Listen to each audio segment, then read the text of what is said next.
Hello and welcome to this session on Jenkins CICD pipelines. My name is Prasanjit Singh and I'll take you through the session today. Jenkins CICD pipelines, here what we will do, we have already installed Jenkins, but we will create a continuous integration and continuous deployment pipeline, and we will learn how many types of pipelines are there and how to deploy these types, in which situation which kind of pipeline is needed, and so on.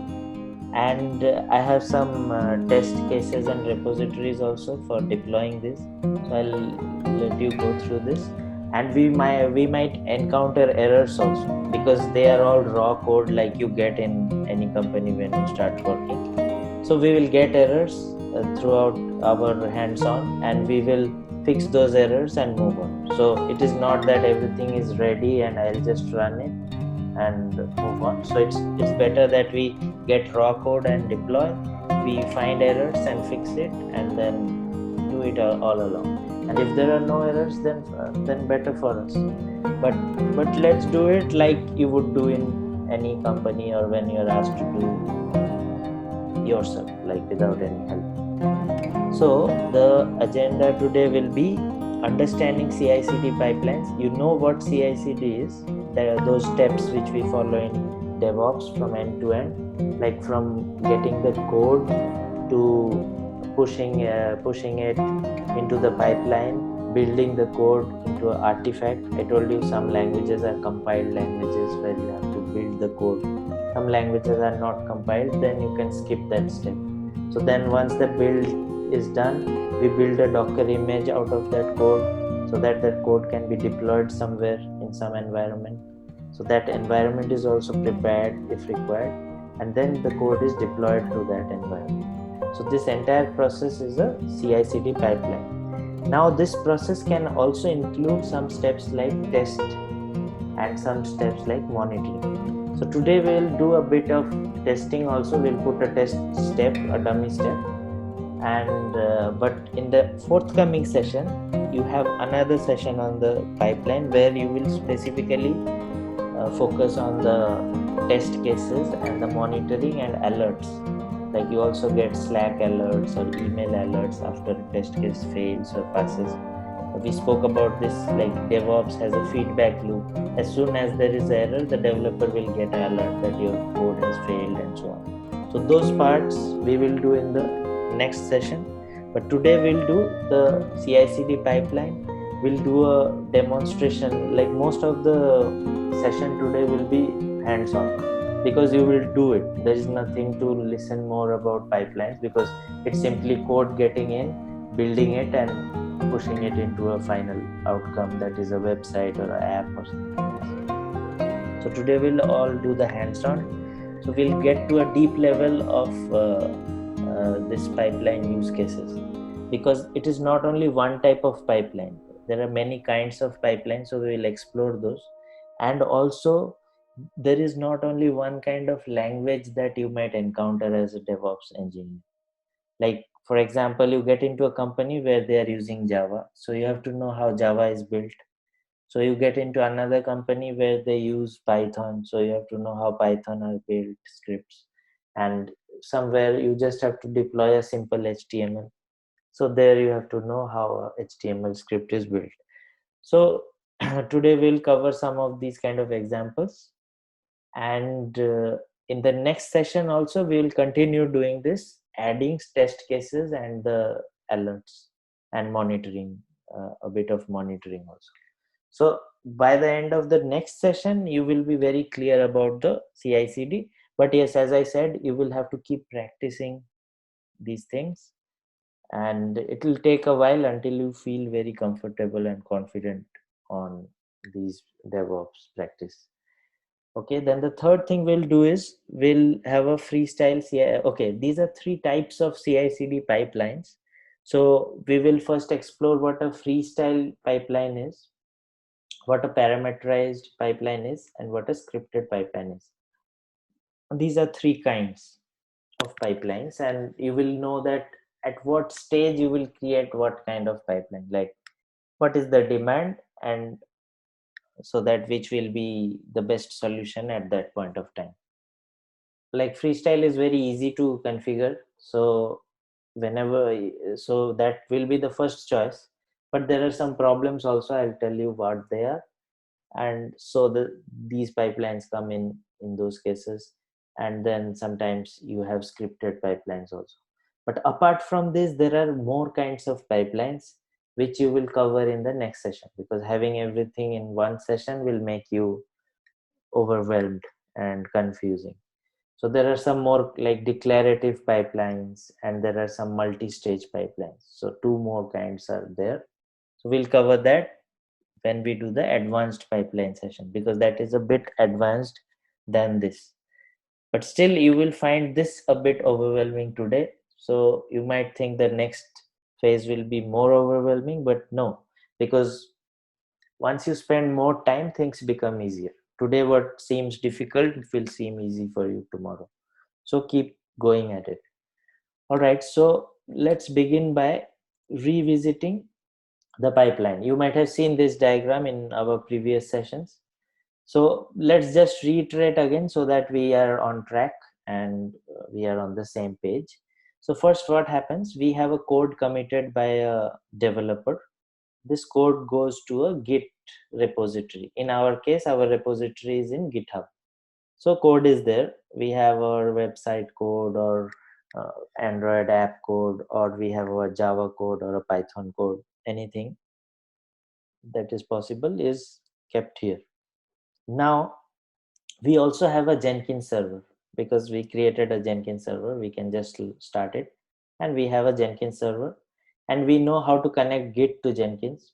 We just open a new job and we put the URL of the Jenkins GitHub, and we can source the code from GitHub to Jenkins. So we know till here, we know what to do. Then we have to deploy on a particular environment. Creating an environment is also simple for us now, because we know Docker.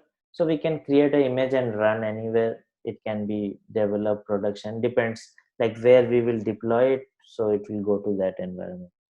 So normally when we deploy or run that job to happen automatically, then it goes through a lot of phases. So once the commit is happened, it goes to a build phase where the code is built into an artifact. Then you have a test stage where test cases are run. So test case is also a code which has to be checked out from the QA repository. QA is the quality assurance people who write the test cases. So you can put that also in a pipeline.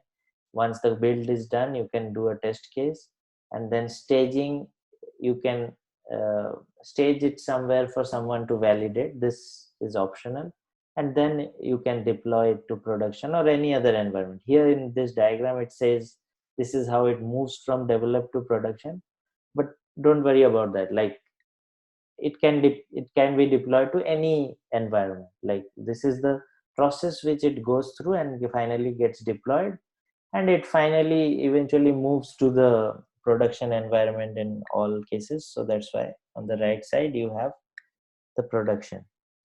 Now everything that is happening from the on the left side is mostly known as uh, left shift. That's why DevOps is known as left shift. Why? Because most things happen on the left hand side, like you commit, build, test, and all. In right side, you only deploy. So you might hear this term called left shift, that we are moving towards a left shift in technology. That means we are moving towards DevOps. So I was just saying, like, if you come across this term, so because we always imagine a DevOps process from left to right, and on the left we are building, deploying, testing, and everything, and on the right we just run the command, like doc. For example, Docker build, Docker pull, everything happens on left.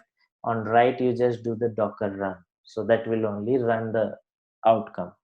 So if you have a Jenkins image ready and built, you will just do a Docker run Jenkins, that will run the Jenkins. So it is just the right side takes care of only the CD deployment part, and the left side is the most busy part. most of the things are happening on the left hand side of the pipeline.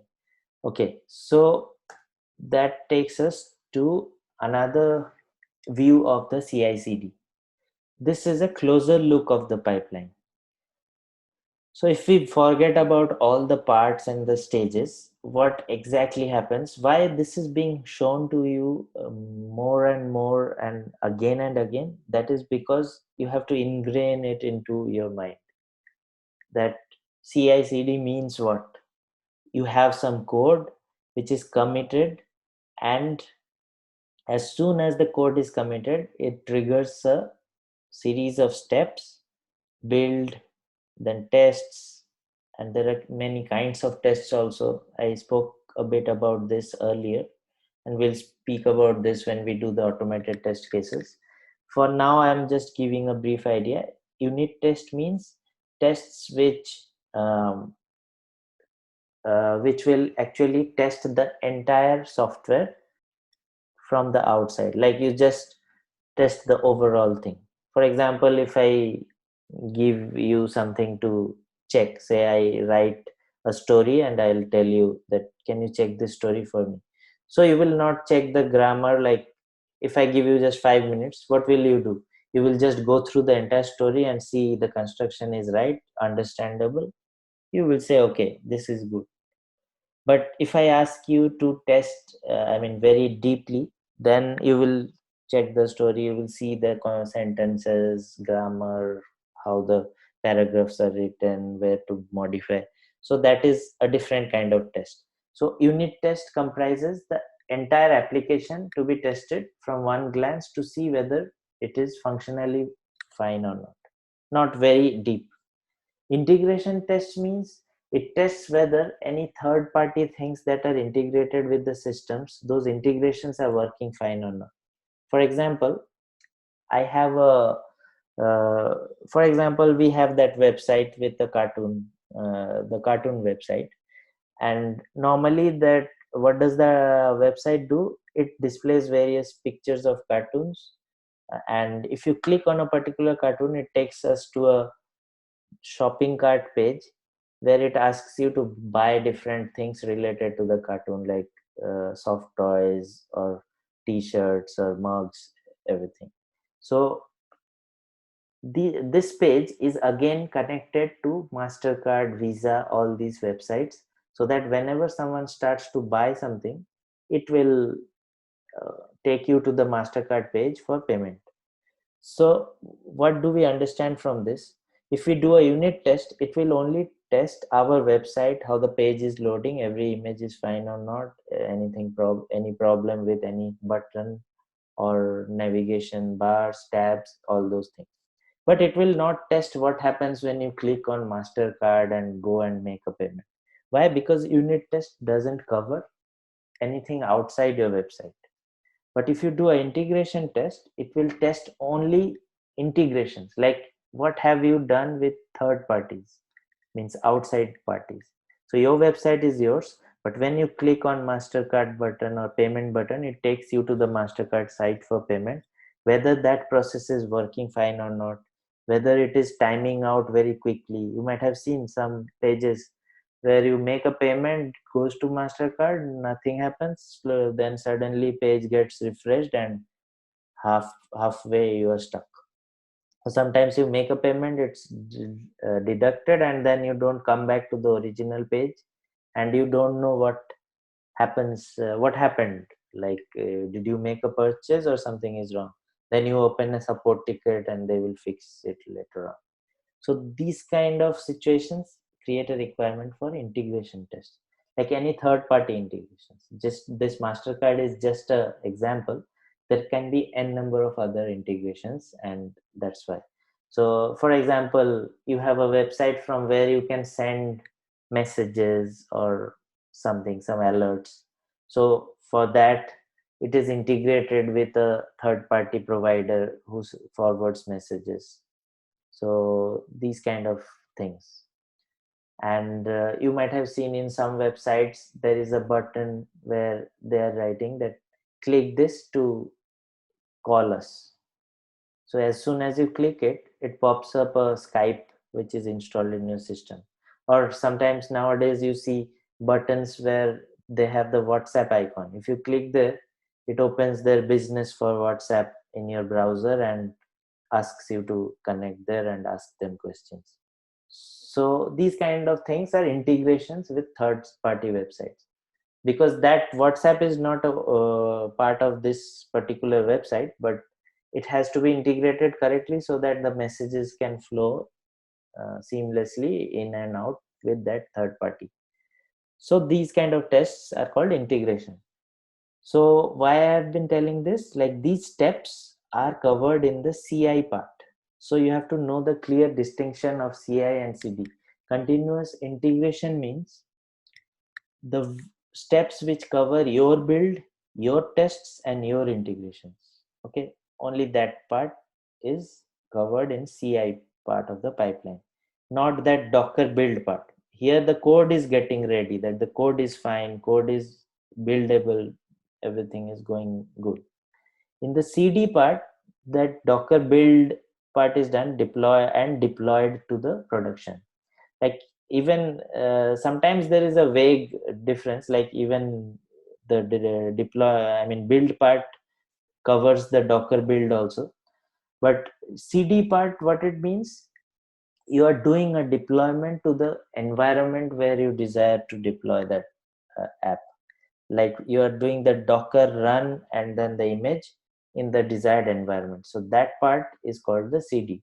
Why continuous? Like when we trigger it based on some events, then it becomes a continuous pipeline. Okay, so that part, like triggering automatically using using webhooks, it's called a webhook, which will trigger automatically based on some events. Like for example, it can trigger a webhook when you commit new code, or it can trigger a webhook when you have certain time interval set. Like some people or companies do builds on certain times, like nightly builds, daily builds. So they have a certain time when the build is done. So their developers are instructed to push their code and release everything before that particular time, because the build will run on that time. So they keep their things ready by before that time, and when the build scripts run, it deploys it everywhere. So their way of CI/CD is that somewhere everything is continuous, like it happens on the go. So it depends upon the policies of the company, but essentially this entire thing is the pipeline, where you do these steps. And which part is CI and which part is CD is very important. CI will include your builds and tests. CD will include only running that software. Okay, so that is it. Now we'll move on to our demonstrations, but before that, let's discuss what we will be doing. So again, this infinite loop about DevOps, you know that, like in DevOps you code and build and then move on to test and package, deploy, monitor. All these steps move on continuously in a loop. So how do we do that? We do that using pipelines. Okay, so first we'll try to learn a lot. I mean, we'll do a lot of exercises today. So one is freestyle pipeline, as I said. So we'll do an entire end-to-end pipelines. I have some sample Java code, so we will use that to build a pipeline job for Java. So I have put that in the repo and in the notes everywhere. I'll show you everything. So you can use the same code to build. And say for example, you have been assigned to do it for some assignment or on a real life. So you can use the same kind of pipeline to build. Only the code will change, the repo will change, but rest of the things will be same.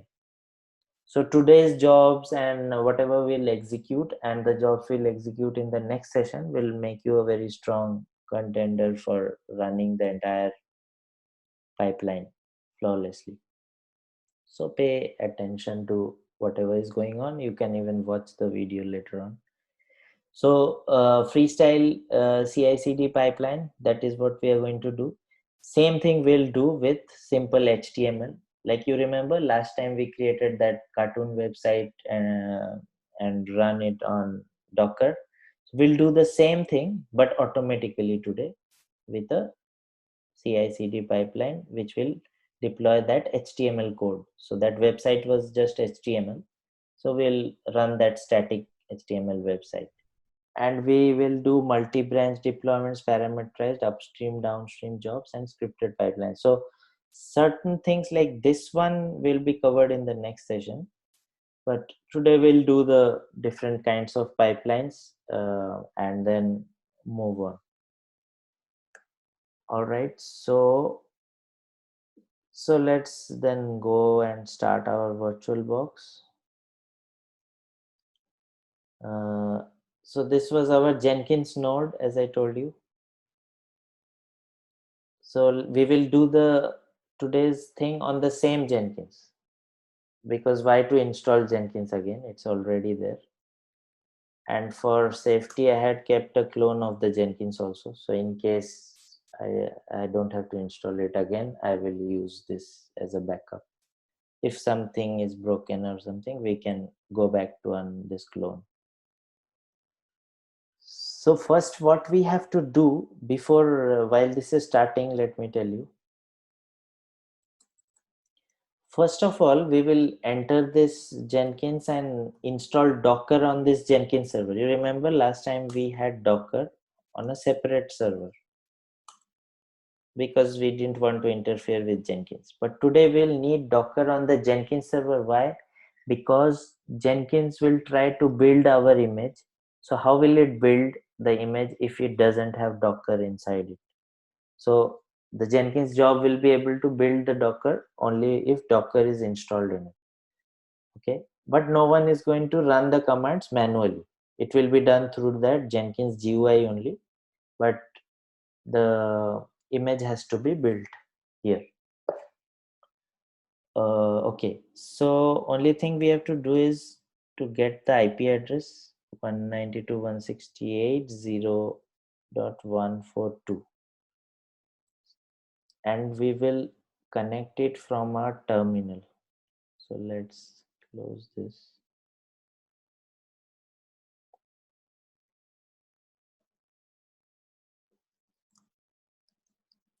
DevOps at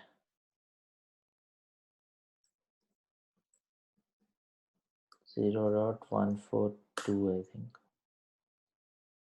And the password was DevOps. All right, so we are logged into the server. As I said, I prefer to do it with root because I don't have to write sudo every time. So I'm doing it, but you can also do it with sudo. That's a good practice.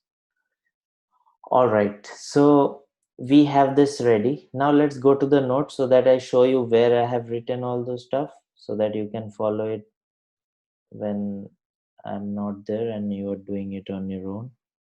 So there would be a learning resources repository. Inside it, we have learning notes. And today's notes are in this CICD pipelines. Okay, so we are following this one. So this is going to be the URL. I'll share it with you in the end. All right, so what are we going to do? These things we have discussed. So you just go through the notes. Why I add these are the official definitions. So what I am explaining is just the explanation, but you read through these so that you can frame the word properly and the definitions properly when you are answering someone interview questions. So go through them. What are the CI/CD pipelines? What does it do? What are the principles and so on? And what are the benefits? What are the disadvantages? And all these theory stuff. So what we'll do now is the demonstration. So before we do the demonstration, there are some prerequisites, as I said, because you are installing Docker on the Jenkins server.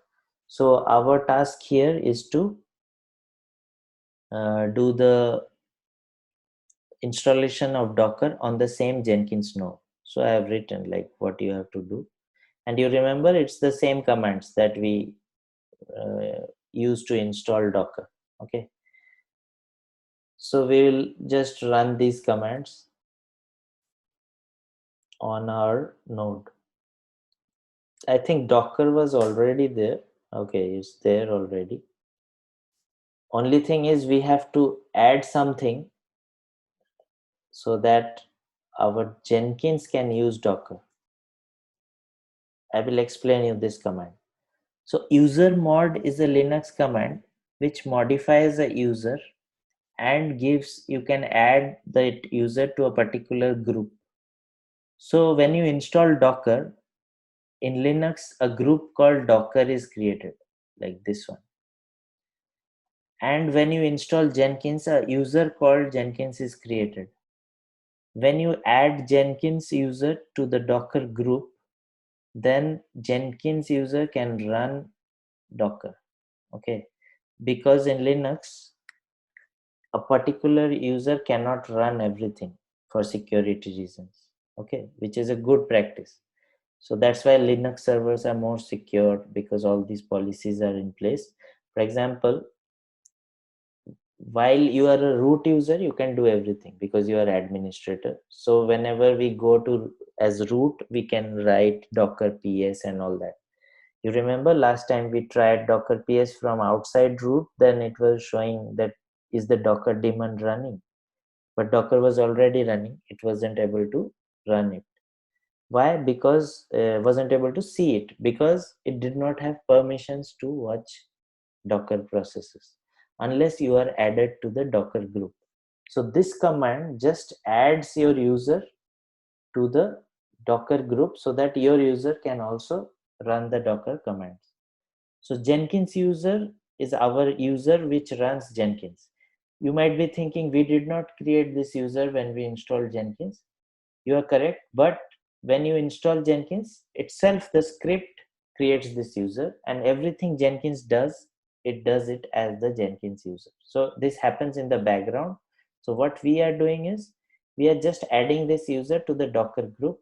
So this user mode -a-g, this adds Jenkins user to the Docker group. So this is only a one time. Even if you run this again, it will say that it's already there. So you don't have to worry about it. But this is a one time operation. Just like after installation, do this. And then once the Jenkins user is added to the Docker group, next step is to restart the Jenkins and restart the Docker also. So that is what we are doing.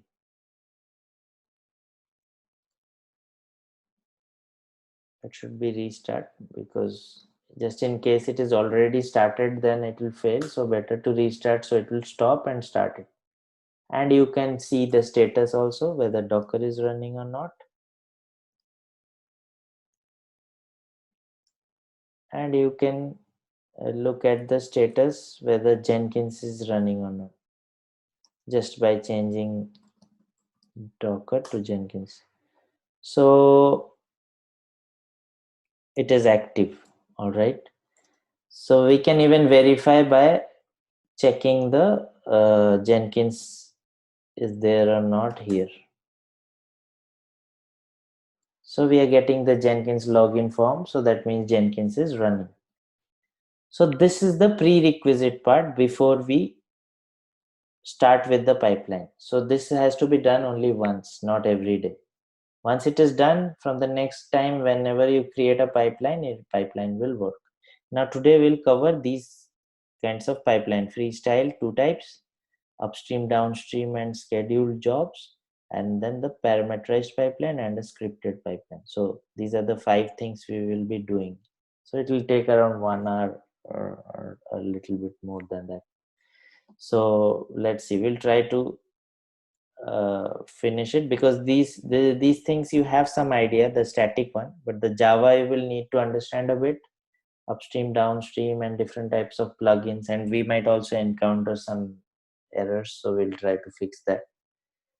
And these are the things which you will cover in the next session. So that will conclude your entire knowledge on the pipelines, and the rest is just practice. I'll provide you some practice questions like for creating pipelines and all, and you will do it later on once you are comfortable with these jobs.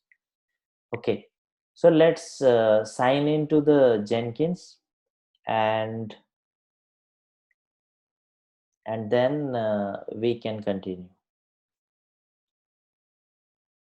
So if I remember, that password was DevOps here, and we log in.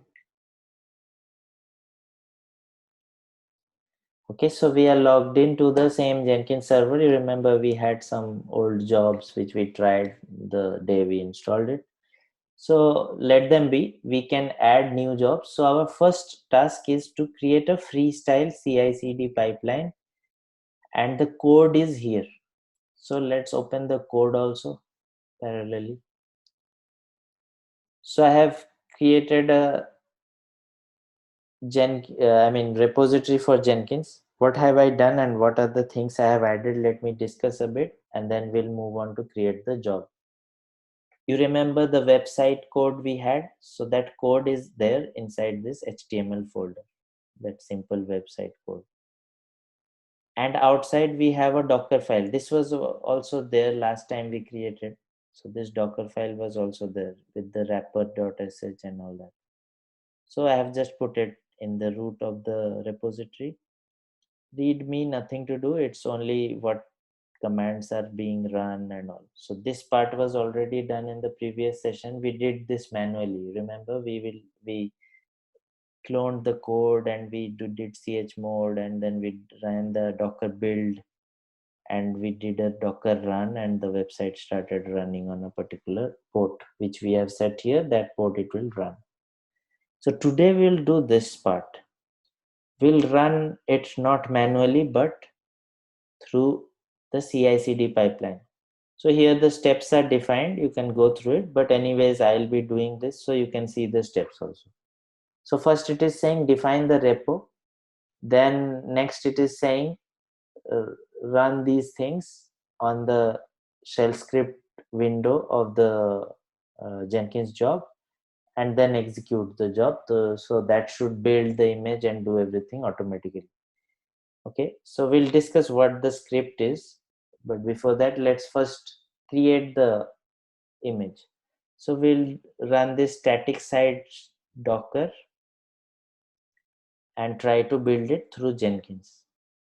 And we should see the website when Jenkins job is complete. So that is the task. So how do you create a freestyle pipeline? So new item, freestyle project is the thing which we will be selecting. So you can name whatever you want, like the pipeline. So let's name it static website pipeline. You can name it anything you like, but because that is a static website, so we just named it. Choose freestyle and choose OK. So that will bring you the same form which we have, the Jenkins form. Description, static CI/CD example pipeline. Okay, so discard old builds. As I said, it's a good practice to always do.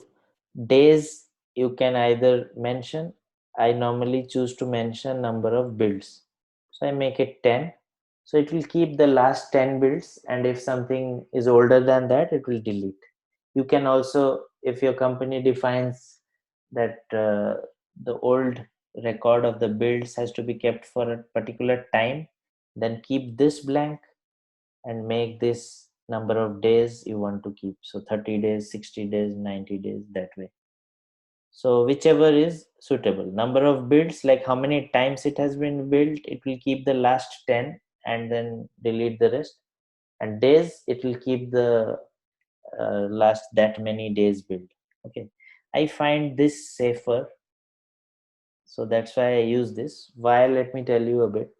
For example, just imagine you have a project, and then you can decide actually like which option you will go for. For example, you have a project which you worked on regularly, and after say couple of months of working on that project, someone told you from the management that this project has been shelved, so you are not going to work on this anymore, leave it, we will resume the work if the client orders again. So something happened and the work has stopped for that project.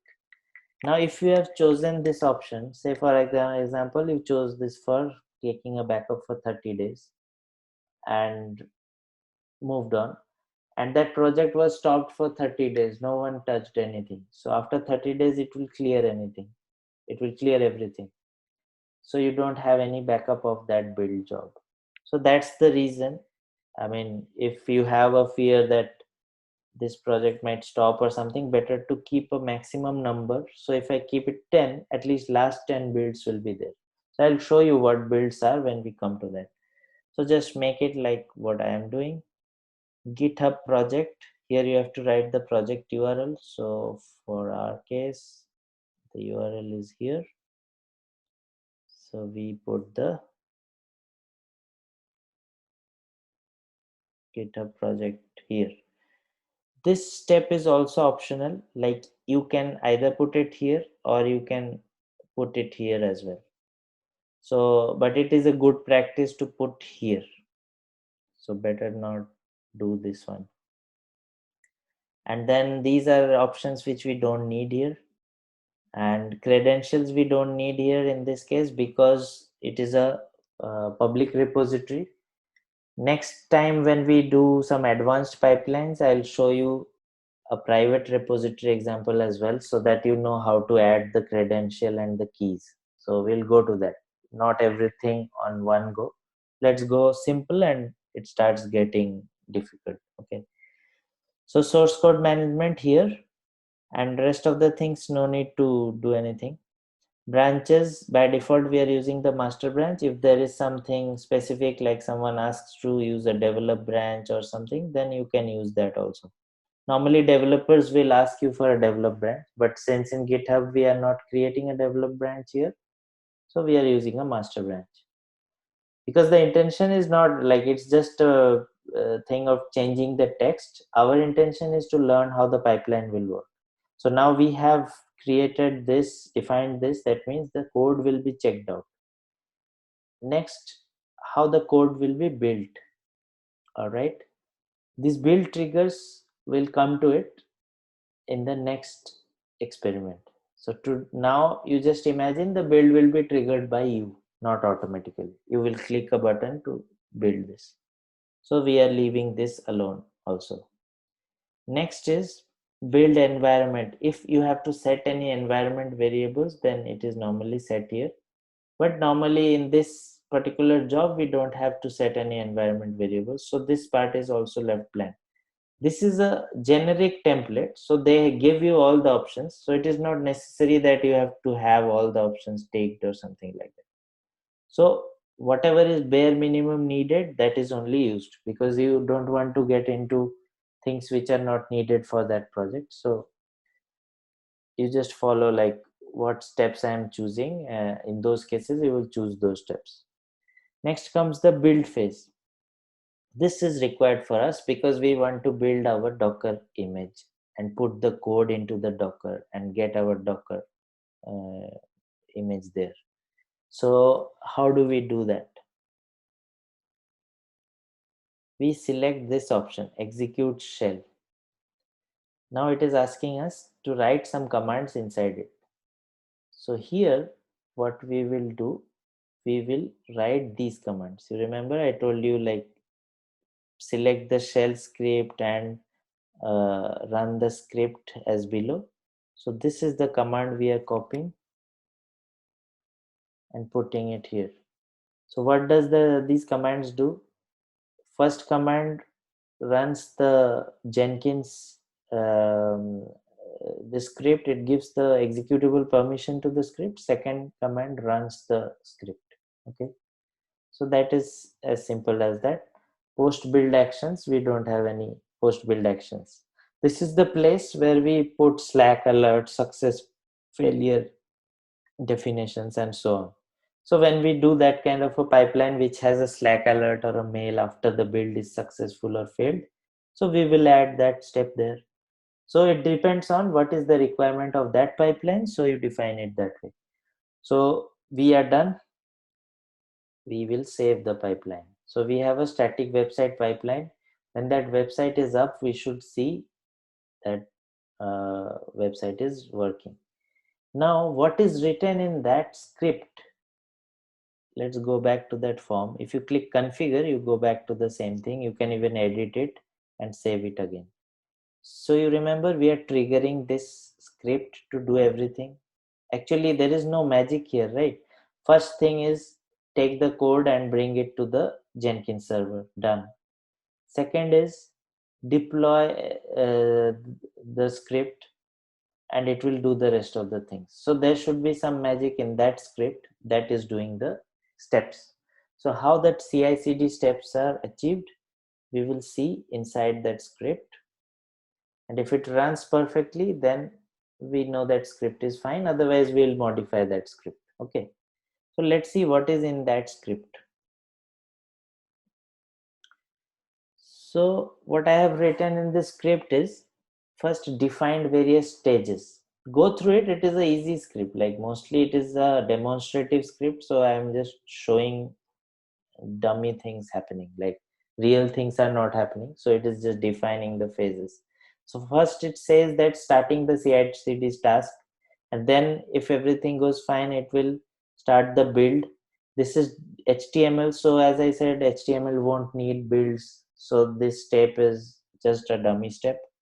Next, there are some test cases that run, and then it gives the permission to the wrapper.sh script, and then it gives the permission to the docker build, so that it builds the docker image, and then it sees whether the same docker is running already or not. If something is running, then it removes it and runs the new docker. So everything is defined here. So say for example someone gives you some new code, then you will just change that code.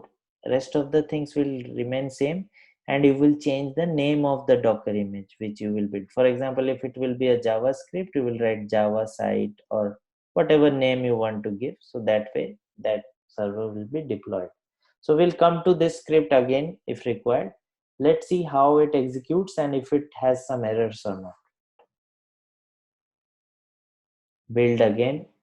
These are all one-time jobs. Like once the pipeline is set, then you don't have to do anything else. You just have to wait and run this pipeline again and again. It will pass every time. Okay, this time I think we have succeeded because the deployment has started, and you see this number, that means there is a Docker container running, and it says go to the server IP 8888. You will see. So we are in this server and we refresh. So we have this deployment working. So we didn't write any command anymore and we were able to deploy. So if you now check out this code, it will work straight away for you because we fixed all the errors that were inside. Okay. Similarly, the other pipelines I'll show you will have some intentional and non-intentional errors, and we will fix it along the way so that you know that these are always not working. You have to certain times fix it. But now if you get this ready-made code, it will work for you, obviously. But if you have a HTML code of your own developer, you will have to change it with the repo which I am giving you. And similarly, you will change your image name and all based on whatever project name is there for you. So change these names to that name of your project. So that way your HTML website will work with this script.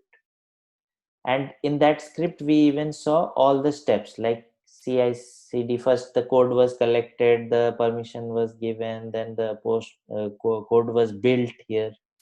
and we got a image, and then the code was deployed. Okay, so that is the entire life cycle. So we got this entire script running there. Now say for example someone will make a change. Say it's written Binpipe static website on Docker, and there is one this exclamation. I'm just showing as soon as there is a change in the website, you can even, for example, I'm editing the code and I am changing something here. Static website running in Docker. Say I put 4 5 exclamation marks and I commit the code. Okay. Now this website has how many? One. Refresh it. It has one because the code hasn't been changed. Now if I run this pipeline, I won't do anything. No commands, nothing. Just run this pipeline. That developer has made some change and he told me that you can run the pipeline. So you have your pipeline ready, you build it, and the build is complete. Now you refresh the page and you should be able to see the entire thing, but we are not able to see it. Why? So then that comes our challenge again. We have error in our pipeline. Okay, so this brings us to another thing, like why we have an error and why we need to solve this problem.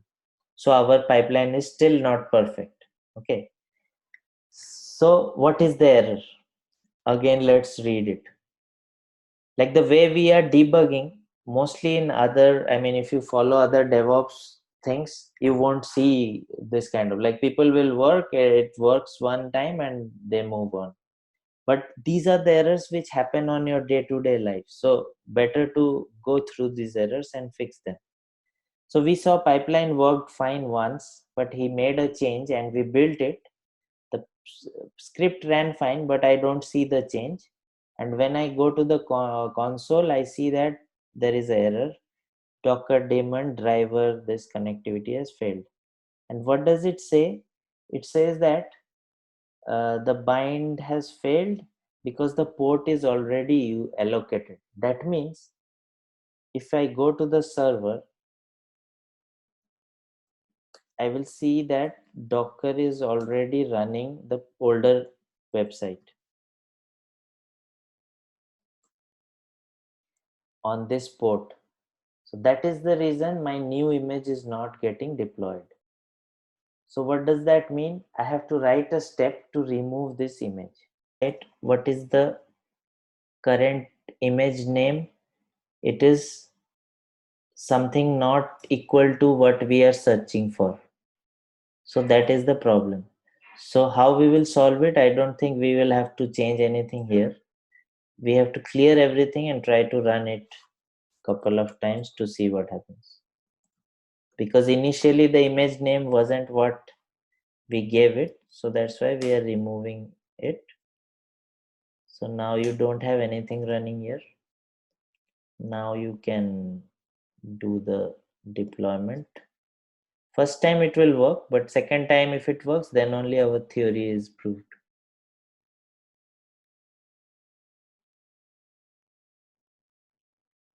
So for pipeline, you keep on doing this and refining the pipeline until everything is good.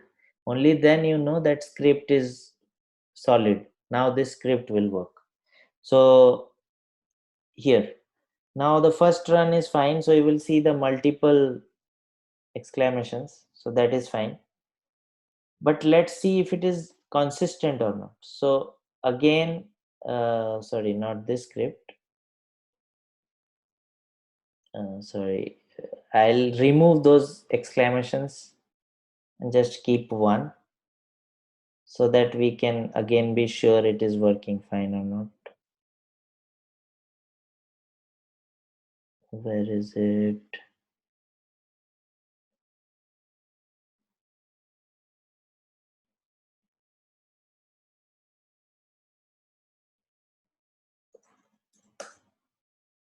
So I just kept one, or we can add some dashes here just to notice the change.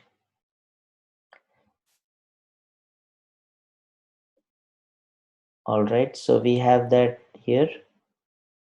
Now let's revisit. Now this container is already running, that is why website is up. Okay, and it has 4 exclamations. Meanwhile, the developer made some change, and we have to push it again to through the pipeline. Now, if our script is working fine, if this script will work fine, it should be able to remove the existing one and deploy the new one second time, third time, fourth time without any error. Okay, if it gets the same driver error, port 8888 is busy, that means this part of the script is failing, it is not able to remove the container. Then we will simplify this part. Okay, so let's see what happens. If it passes, then we know that whatever we have done in this script so far is permanent, so we won't have to change anything more in that pipeline. So let's build it again.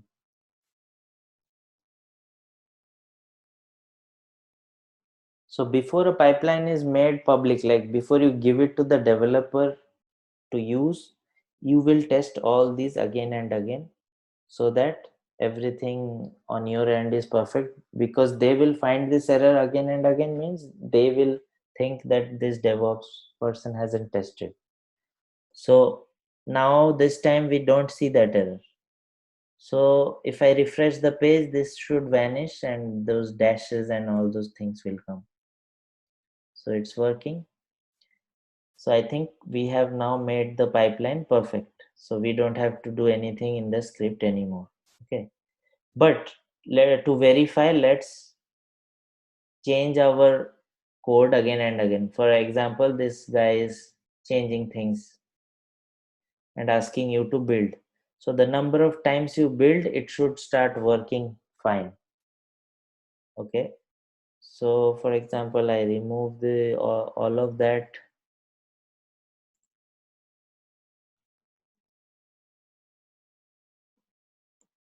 And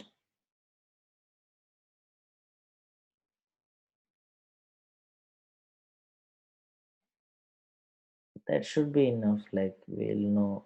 Let's put some marker there so that we know that whatever we write. Could have changed some text, but no. Let it be.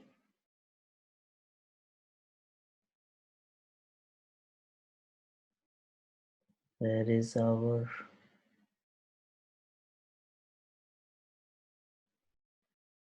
I was thinking of changing some color, but I think that is defined on a CSS page, so it's not here.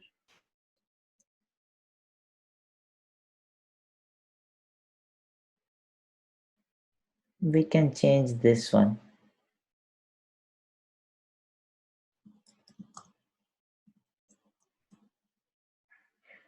So we just wrote test text for a heading,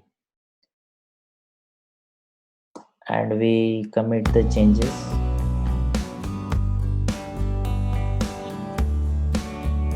And if you build, now what we did, if we refresh the page, it's still like this. So this will go away and this Rick and Morty will become test text. So let's run it.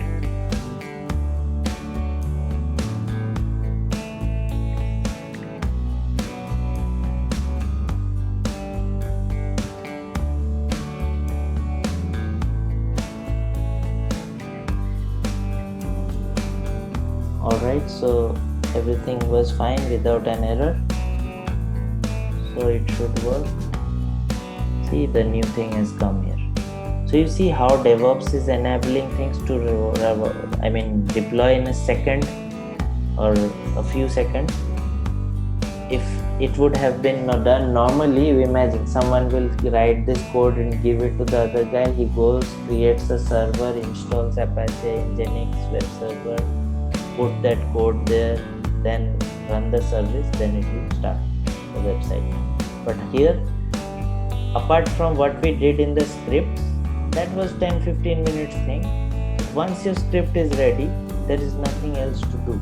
So he just you just tell him that whatever you do it inside this HTML folder, change your code and inform me, or you can also take access of this Jenkins and just run this job. So he will run it himself and his deployment will be done. So that is the thing, like that is the advantage of DevOps. Like you don't have to do anything, just run the pipeline and it gets you deployed. So that this is the good thing about using the pipelines. Okay, so that was it for the hands-on part. We'll continue the rest of the exercises in the forthcoming session. Thanks for being a part of this session. Work hard and keep up your learning. Thank you.